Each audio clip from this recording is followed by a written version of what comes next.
Welcome to the Freelance Thrive. Here we talk with skilled freelancers about their professional journey. Stay tuned for real-life experiences to learn and actionable steps to take to improve your freelancing career. My name is Yuri. I'm a community builder at Code Control and 9am.works, and my guest is Joel Sousa, a professional freelance brand strategist and designer for solopreneurs, aka small business owners, who want to stand out, be seen, and get hired.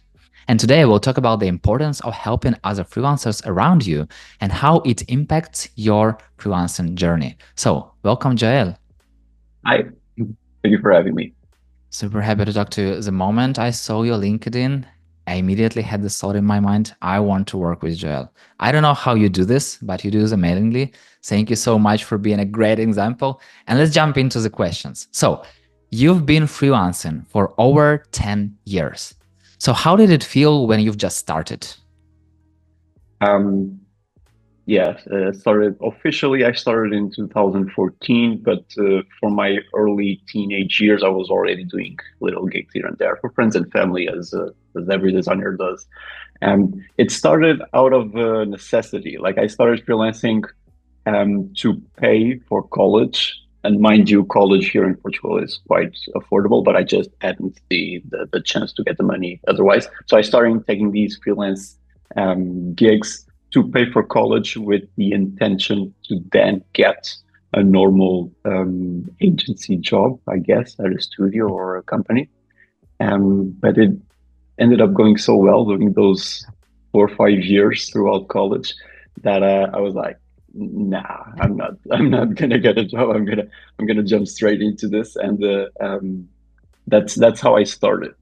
Um, when I share this story, people get pumped and all that, and oh, you never worked at a company. Like I kind of did. I did 4 internships throughout my school years. One of them in Italy, so I did have the normal job experience, just not as an official job. It was as internships. But yeah, it started out to pay for college to then get a job, and then no, we're not gonna go there. I continued my freelance journey straight from college. When you started doing freelancing, how did you discover what is the right way of doing it? I didn't. I did everything wrong for 3 to 4 years. I had the worst clients. I had the worst nightmares. I got ghosted. I lost money and time. I did everything wrong for years until until I got it right. Um, that's something, and to the goal of what we're doing here. That's something that we want everyone else to avoid. Um, but but yeah, it was over time with experience, I guess, and shared experience from other people ahead of me for sure. When after a few years, it's unavoidable. Like you start meeting other freelancers or business owners ahead of you, and through the opportunity of sharing and their willingness of those ahead of you to share, you start to learn and you start doing things right. Did you have any help back then? Nothing. No, and that's why it took me 3 4 years to get it right. Right, um, completely on my own, on my circle of friends, real life friends. Here in Portugal, I was the first one to jump onto this online opportunity, at least in my circle. Now I know of other people from here who do it, but at the time in my close friend circle, I was the only one.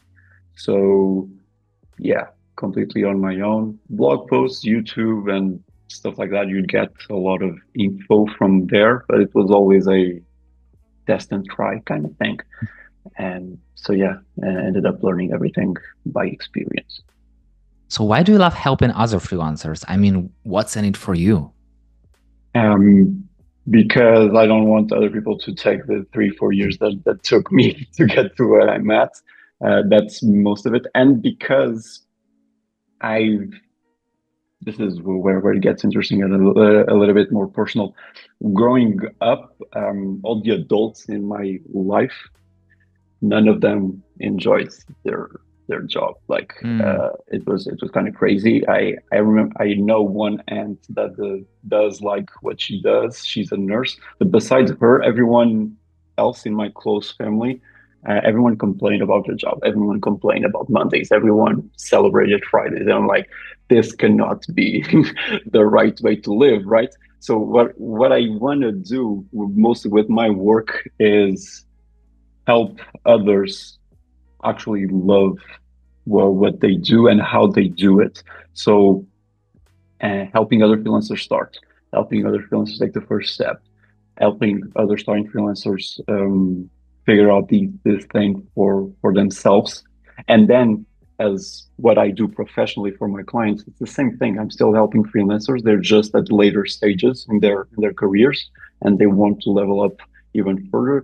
The people I work with, we call them solopreneurs, online business owners, whatever you want to call them. They're freelancers, um, and yeah, those are still the people I want to help.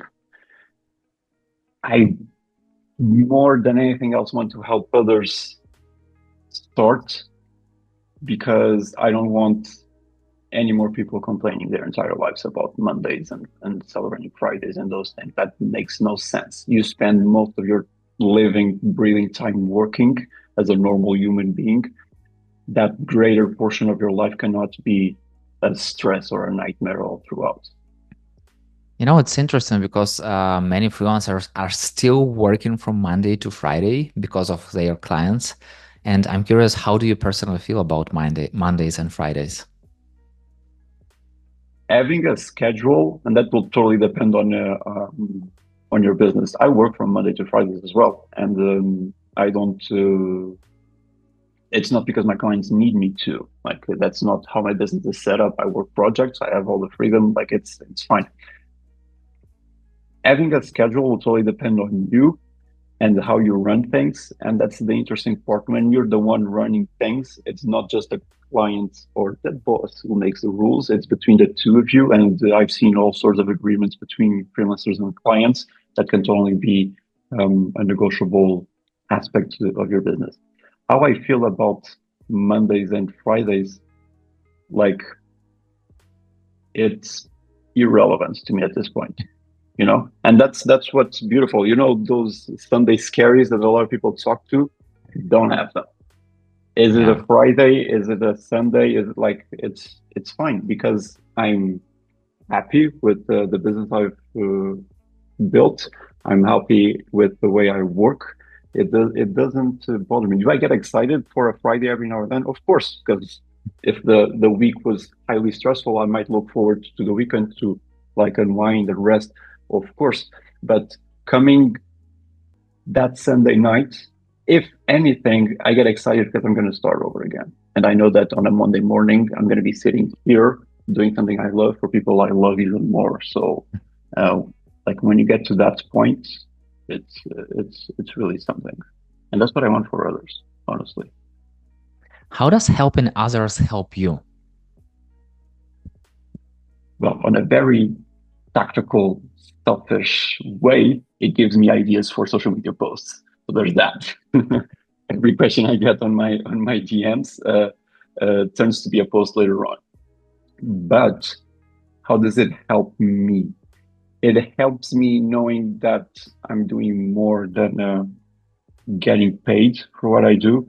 It gives you a sense of accomplishment that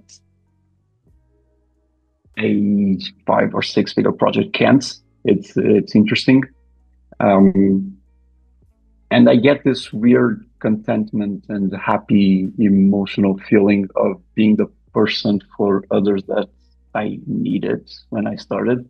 You know, and a lot of these new freelancers come to me with questions that I'm like, ah, shit, I went to the same exact thing. I have the perfect answer. I know what you need. Like it's fun. It's fun. So I do get very tactical things from helping others, but the most important bit is really the emotional part and the warm feeling that you get from helping others. Good karma too, as well. And most likely you might have received same questions over and over again. So I'm curious, how do you deal with the repetitive questions? I give the same repetitive answer because the person on the other side doesn't know the answer. So you can keep giving. So the question that I get the most is the most obvious one, right? So how do you get clients? And where can I get my first clients? And that is all, like that's the, and I get it. That's the thing that we all stress with and the most. And I keep giving the same answers. And and sometimes it helps them. Sometimes they don't like the answer. Sometimes I just tell them to Google, like it really depends on the case. Um, but yeah, I don't mind. I don't mind giving the same answers over time. If anything, it helps me remember that okay, these are things that people still struggle with. These are things that people will forever struggle with, and that's interesting. And most likely they are not, the answers are not changing. Some answers are changing, but the initial basic answers most likely Yeah, not. yeah, yeah. The business basics will forever stay the same. But yeah. So answering questions, it's one part, but I'm curious, in what other ways do you help freelancers? Things like these, free assets, free content every day. Um, I'm preparing a couple of classes with past clients and partners. So answering my DMs is one thing, but overall, my online presence and the content that I put out every week at a large scale, it helps a lot of people. What does your content creation process looks like? It changed a lot throughout the years. I used to be a person that would plan everything, create in advance, and have all the nitty gritty strategy in place. And I don't know if I got super comfortable with it and acquainted with the process, but now kind of just flows. I have my post ideas that come up throughout my day that I take notes. I have three main topics that I talk about that all relate to me because I'm building a personal brand, of course. Um, and throughout the week, I post between 3 to 5 times on 3 to 4 platforms. I still don't count TikTok. TikTok is still a mess to me, but it's still there. Um, and I take it almost a day by day thing. If I want to create a video, I create a video. If I want to create a longer written post, I create a long written post. And if I want to share a couple industry jokes, I do it. Like I take it very casually at this point. But I don't want people to hear this and say, oh, I can post whatever. No, that's not how it works. I got to this point because I've been posting since 2019, 2020. So those first years were tough because I had no idea what I was doing. Um, it's also worth saying that I have a marketing person that helps me a lot, so I'm not on my own. Um, but yeah, it took me those years of practice to now know that I can sit here at my desk. Well, I'm going to grab this idea, turn it into a post, share it, and then you can do schedule. You can schedule. You can create in advance. You can do all of that. I don't anymore, but that's a very personal preference. How much does it usually take you to be on social media per day? So you're not gonna like that answer. All the time? and and again, I don't want people to take this as a rule. This is me, and it's not a healthy habit at all. My iPhone says 5 to 6 hours a day that I spend on social media apps. Social media apps. That's not accounting for the time to actually create the post. Throughout the 4 platforms that I'm on, it's between 5 to 6 hours a day. And commenting, DMing, talking to other people, all that. It's something that I'm trying to get down because I lie to myself and say that it's business, but I'm just addicted and I like scrolling like everyone else, right? So it's not just um, but yeah, it takes a lot. It's something that you do need to know is that it takes a lot. It's not just posting and closing the app. It's posting, engaging with other people, talking to other people, networking. That's how you get things. That's how you build relationships. That's how things happen. And I usually say like it's almost a 50-50 game. If you spend 2 hours on a post, you should spend 2 hours on that same social media talking to other people. It's talking to other people and starting conversations and talking to other people, for sure. What tools do you use to help you create content and also post it in different social medias? I don't use any auto poster or scheduler or anything like that. I used before, but now I don't know. The process just went a bit haywire, and I just do things on the fly. Again, not advice you should take. I, as a designer, as creative professional, I work with the Adobe Creative Suite. So videos, graphics, that all comes from my professional software that I already pay for my clients. So I just use it for myself as well. And and then Notion. Notion absolutely runs my life at this point. It's where I keep tabs on everything. It's how I onboard our clients as well. Every client gets a very needy client dashboard built just for themselves. It's how I run my project. It's how I run my content. It's how I organize everything and business wise. So just those two in my notes app on my phone as well to for random thoughts. And yeah, you know what? I feel like I've did everything as you technically should, have all the software, have all the strategy, have everything. And then over the course of time, I got so comfortable with it that now I just flow it everything just flows right through um seamlessly almost. It's quite interesting. So you have like 5, 6 hours of social media, then you have time of preparing content, you have time for client work. And I'm curious, how do you find time to help people in DMs, in personal messages?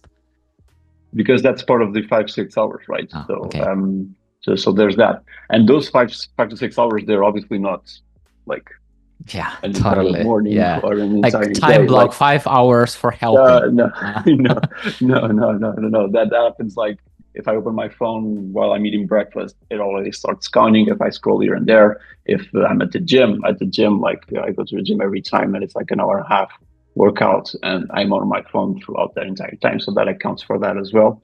Um, but here's something: social media marketing is my main way of getting new clients and people on social media. Most of them are not ideal clients. A lot of them are those freelancers that need help. So if you think of my own client journey, it's from the very starting freelancing person that is just getting things sorted out to the established 6 to 7 business owners. So that's usually my clientele. And there's a line that connects the two. So if I'm there helping those freelancers, they might eventually become a client. That has happened. It's quite interesting. Um, but yeah, it's all part of the same universe. So And I there's know that. it's interesting because in your way, you basically are helping your target audience, kind of. But sometimes I'm working with freelancers. I'm talking to freelancers who, for example, work with corporate clients, and then they help other freelancers, and it looks like totally separate worlds. Because like, but still, the beauty is in those connections because you never know who and when might help you. You touched on a very important point there. I'm helping those freelancers now because they might become a client because I want to help because I get those home films I talked about, and because I made it intentionally. Because I used to work with those corporations. I used to work for bigger companies and all of that. Absolutely hated it, and quite literally ended up firing all of my clients in one go and starting over just for these people, myself, people like myself. So those 3 4 years I did everything wrong. The 2 years after that, I ended up working with bigger clients, bigger companies, and it was messy and just bad overall. I didn't enjoy it. It wasn't for me. So at the end of 2020, I quite literally sent out an email to the 4 or 5 clients that we had, ongoing clients that we had, jump on a call with a couple of them and said like, we're not going forward in 2021. I'm changing everything. and started fresh, quite literally started fresh in 2021. And now I just work with people like us and established business owners, yes, while helping the starting freelancers sorting things out. And I'm a lot happier. And it's a lot more fulfilling than working for larger companies that just want to make more and more money. Like there isn't much in those situations for me. You know, I also love helping people a lot. And for me personally, it's super hard to understand where is the boundary between helping and kind of doing a paid work. So I'm curious for you, what's the boundary between helping for free and a paid consultation? There's something that I also got aware of very early on. There are people that will just take, and when you give, they'll take some more. And there are people that ask super nicely, and at the second or third question, oh, can we jump on a call and I'll pay you? And I'm like, okay. There are people that will respect you, and there are people that will take. And you can, over time, you can start feeling that right on the first message. Like sometimes I get like not even a hi or how are you doing or I like your stuff, like straight up the question. And I'm like, oh, okay, I'm gonna answer, and I answer, and then I know it's another one, and it's another one, and I just stop. Like, unfortunately, there are bad people everywhere. There are also like last week I sent out an email with a brand strategy exercise, and a girl that is on my list, she emailed me back with the exercise filled and asking me for my input. I'm like, amazing, more than happy to do it. As soon as I replied back and with a few notes for her to take the exercise further, the reply that I got back from her at the second time was like, this is great, thank you so much, Joel, I want to book a call. And I'm like, okay, she respects me, she likes my help, she's not pushy, she understands what we're talking about. So totally depends on the people, on the person. And we cannot, like, I cannot waste my time as well. Like if you're just here taking, you have no respect for my time, then I stop. And it's a case by case thing, I guess. How do you stop in a correct way, I mean? Or maybe not in the correct way, I don't know. Honestly, sometimes I just stop replying because like common sense should be more common. It's something that I've been saying a lot lately. Common sense should be a lot more common. Sometimes I'm like, oh, listen, I've already replied, no questions, I'm trying to help, but I cannot spend this much time. Or if it's a super specific question that will take me like this amount of text to reply or a 3-hour voice note, I'm like, maybe we should get on a call. This is my price. And sometimes they say yes. Sometimes they ghost me, which is ludicrous. I also get, and we're going through a kind of negative browser. I don't want to think of it that way, but like there are people that look at me and almost expect that I help them no matter what. Like I owe them anything, or something. Like I owe them to answer because they like my posts and comment on my posts, so I should help them for free. Like there are a lot of unclear expectations of these kind of relationships work, but like my default is like a positive mindset. You need help, I'm here to help. But if you're a pushy or a dick or an idiot, like no, sorry, no. And so what I hear is that your approach is give value first, but also always understand where to not to cross the line. Of course. Isn't that common sense though? Like common sense should be common, exactly. Shouldn't that be the default? Every time I reach out to someone, because this happens a lot, like I reach out to people that are like million years ahead of me. And every time I do that, I do it in a most respectful way. And I'm definitely not pushy. And there are a lot of questions that I know that only can get answered on a call. And if that's the case, I ask for a call. So I don't know if it's a lack of experience or a lack of common sense, but it does happen a lot. Yeah.